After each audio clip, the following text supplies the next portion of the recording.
Right, ఇక ఇవాళ మనం ప్రధానంగా మాట్లాడుకోబోతోంది పంక్చువాలిటీ గురించి, తెలంగాణ ఉద్యోగస్తుల గురించి. తెలంగాణ ముఖ్యమంత్రి రోజుకు 18 గంటలు పనిచేస్తున్నారు, మంత్రులు కష్టపడుతున్నారు, కానీ సర్కారీ ఉద్యోగులు మాత్రం ఆఫీసులకు టైంకు రావడం లేదు. దీనిపై తెలంగాణ వ్యాప్తంగా సర్కారీ ఆఫీసుల్ని, ప్రభుత్వ ఆసుపత్రుల్ని రెండో రోజు కూడా TV9 స్కాన్ చేసింది.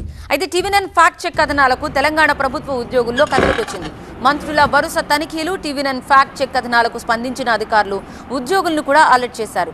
ఆఫీసులకు త్వరగా వచ్చేలా వాట్సాప్ గ్రూపుల్లో మెసేజ్లు పెట్టి మరీ సీరియస్ వార్నింగ్ ఇవ్వడంతో ఉద్యోగుల్లో చాలా మంది వాళ్ళ ఉదయం 10:45 లోపే సచివాలయానికి చేరుకున్నారు.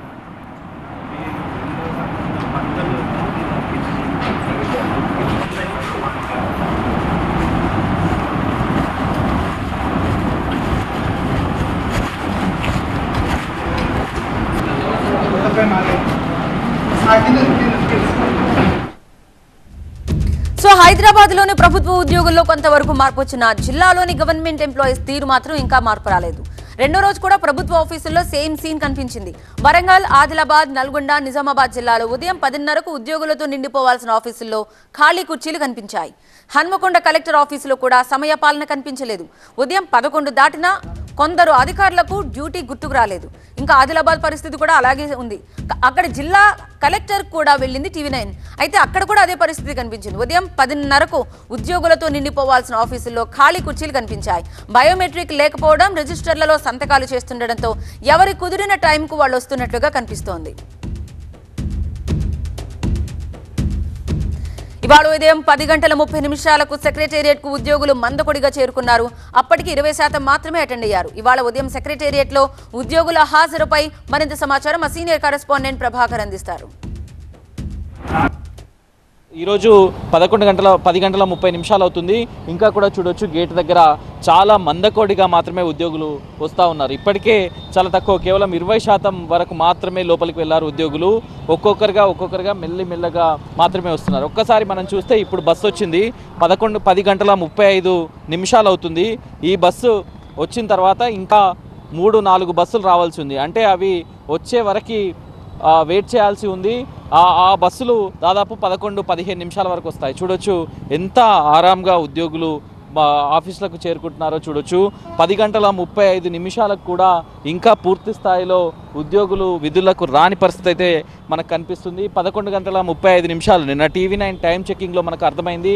11:35 కూడా ఎవరు ఛాంబర్లలో లేరు. ఇక ఉద్యోగులు సమయానికి రాకపోవడంతో CMRF లాంటి వివిధ పనుల మీద సెక్రటేరియట్ వచ్చే వాళ్ళు ఇబ్బందులు పడ్డారు. అటు సెక్రటేరియట్లోని పని పూర్తవక, ఇటు హాస్పిటల్లో తమ ఫైల్ ప్రాసెస్ కాక చాలా ఇబ్బందులు పడ్డారు వాళ్ళు. మరింత సమాచారం మా సీనియర్ కరెస్పాండెంట్ ప్రభాకర్ అందిస్తారు. ఒక CMRF కోసం వచ్చే ఒక బాధితుడు 10:30కు 11 గంటలకు సబ్మిట్ చేస్తే, ఆ CMRF ఫామ్ను తీసుకెళ్ళి సబ్మిట్ చేస్తే హాస్పిటల్లో అది ప్రాసెస్ అయ్యేసరికి ఈవినింగ్ అవుతుంది. అతడు తీసుకోవాలంటే 10:30కి ఇక్కడ వచ్చి వెయిట్ చేస్తూ ఉంటాడు. 11:30కు కూడా ఉద్యోగులు రాకపోతే అతను ఎప్పుడు తీసుకెళ్ళి ఇవ్వాలనేది నిన్న ఒక బాధితుడు TV9 చెప్పిన వర్షన్. సో ఇట్లాంటి చాలా ఇష్యూస్ ఉన్నాయి. సో ఉద్యోగులు, అధికారులు టైంకి, HODలు టైంకి వస్తున్నారు కొన్ని చోట్ల, కానీ ఉద్యోగుల్లో మార్పు రావట్లేదు. 10:30-11:30 దాటిన తర్వాత కూడా రాకపోతే ఈ అలసత్వానికి కారణం ఎవరు, ఈ అలసత్వానికి బాధ్యులు ఎవరు అనేది అయితే ఇప్పుడు నిన్న TV9 ఫ్యాక్ట్ చెక్ తర్వాత అందరూ ప్రశ్నిస్తున్నారు. ప్రతి ఒక్కరిలో మార్పు రావాలి అనేది అయితే చెప్తున్నారు. ప్రభుత్వం దీనిపైన కఠినంగా వ్యవహరించాలి. ప్రభుత్వ ఉద్యోగులకు టైం టు టైం జీతాలు ఇవ్వడమే కాదు, 1వ తారీఖున ప్రభుత్వం జీతాలు ఇస్తుంది. సో అంతే స్ట్రిక్ట్గా కూడా టైమింగ్స్ పెట్టాలి అనేది కూడా ఇక్కడికి వచ్చిన సెక్రటరియట్కి వచ్చే విజిటర్స్ నుంచి కానీ, బాధితుల నుంచి కానీ, రాష్ట్ర వ్యాప్తంగా ఉన్న అధికారుల నుంచి వస్తున్న నిన్న TV9 ఫ్యాక్ట్ చెక్ చూసిన తర్వాత చాలామంది ఉన్నతాధికారులు కూడా అన్నారంటే అర్థం చేసుకోవచ్చు. నిజామాబాద్ ప్రభుత్వ ఆసుపత్రిలో ఇంకా మార్పు రాలేదని TV9 ఫ్యాక్ట్ చెక్ లో తేలింది. రెండో రోజు అదే సీన్ కనిపిస్తోంది. ఉదయం 10:30కు కూడా స్టాఫ్ హాజరు కాలేదు. వైద్య సిబ్బందితో పాటు HODలు కూడా సమయపాలన పాటించలేదు. అసలే తక్కువ స్టాఫ్ ఉన్నవారు కూడా టైంకి రాకపోవడంతో వైద్య పరీక్షలు ఆలస్యమవుతున్నాయి. ఎక్స్రేలు, స్కానింగ్ల కోసం గంటల తరబడి వేచి ఉండాల్సిన పరిస్థితి. మరింత సమాచారం మా కరెస్పాండెంట్ దివాకర్ అందిస్తారు. నిజామాబాద్ జీజీహెచ్లో రెండవ రోజు కూడా ఇదే పరిస్థితి కనిపిస్తుంది. వైద్యులు ఇప్పటికీ కూడా సమయం దాటిపోయినా కానీ ఇప్పటికి కూడా తమ సెక్షన్లకు రాకపోవడం వల్ల రోగులు వెయిట్ చేయాల్సినటువంటి పరిస్థితి ఉంది. ముఖ్యంగా రేడియాలజీ విభాగంలో ఇప్పటికే అరకొర వైద్య సిబ్బందితో నెట్టుకొస్తున్నారు.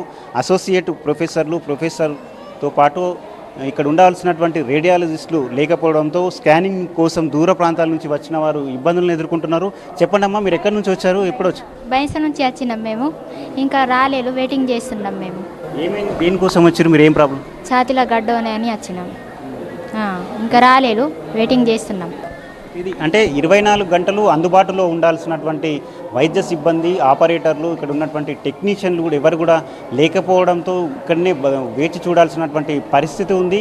నిజామాబాద్ జీజీహెచ్ హాస్పిటల్ అద్దాల మేడగా మారిందని చెప్పవచ్చు. ఇక్కడ వైద్యుల సంఖ్య చాలా తక్కువగా ఉంది. దాంతోపాటు ఈ రేడియాలజీ విభాగంలో ఎక్స్రే విభాగంలో ఉన్నటువంటి మిషనరీ టెక్నికల్ ప్రాబ్లం వల్ల మొరాయిస్తున్నాయి.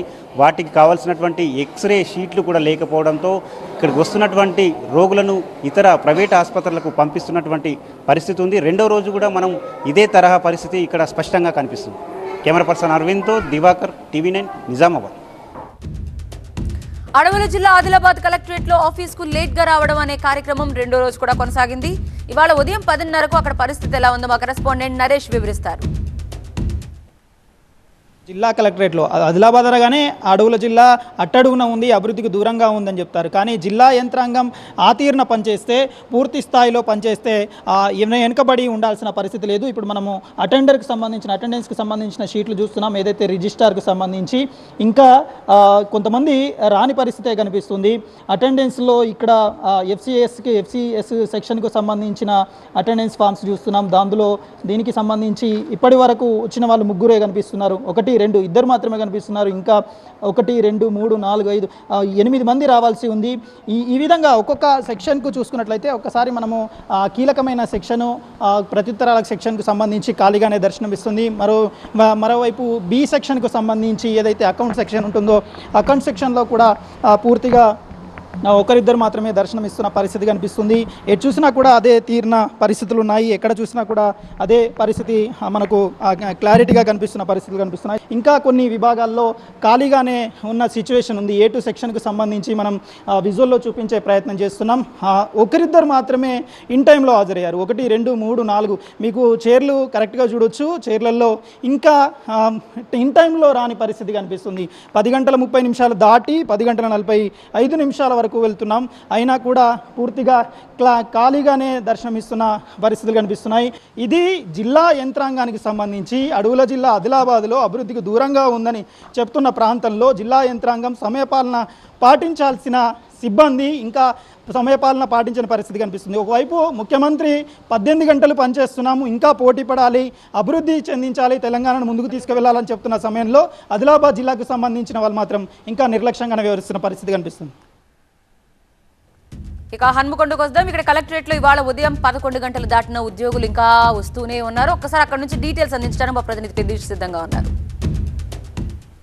మన టీవీ9 ఫ్యాక్ట్ చెక్లో భాగంగా హన్మకొండ ప్రభుత్వ కలెక్టరేట్కి వచ్చాం. కలెక్టరేట్కి వచ్చిన క్రమంలో ఇంకా ఇప్పుడు కూడా చూస్తున్నాం, ఇప్పటికి కూడా చాలామంది నిర్లక్ష్యంగా 11 కావస్తుంది, 10 నిమిషాలకు 11 వస్తుంది. ఈ సమయంలో కొంతమంది విధులకు వస్తున్నారు. సో అలాంటి వారు అంటే బాధ్యతారాహిత్యంగా వారంతా విధులకు అంటే 10:30కు రావాల్సినటువంటి అధికారులు కనీసం 11 కావస్తున్నా కూడా ఇంత నిర్లక్ష్యంగా వస్తున్నటువంటి పరిస్థితి కనిపిస్తుంది. ఇక్కడ కలెక్టర్ గారి కార్యాలయం సంబంధించినటువంటి చాంబర్, ఇందులో అందరూ డ్యూటీకి వచ్చారో లేదో చూద్దాం.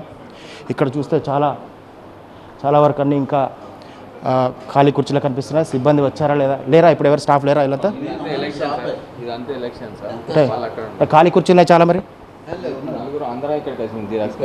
మరి అన్నీ లేరా స్టాఫ్? ఇవన్నీ ఎంపీ.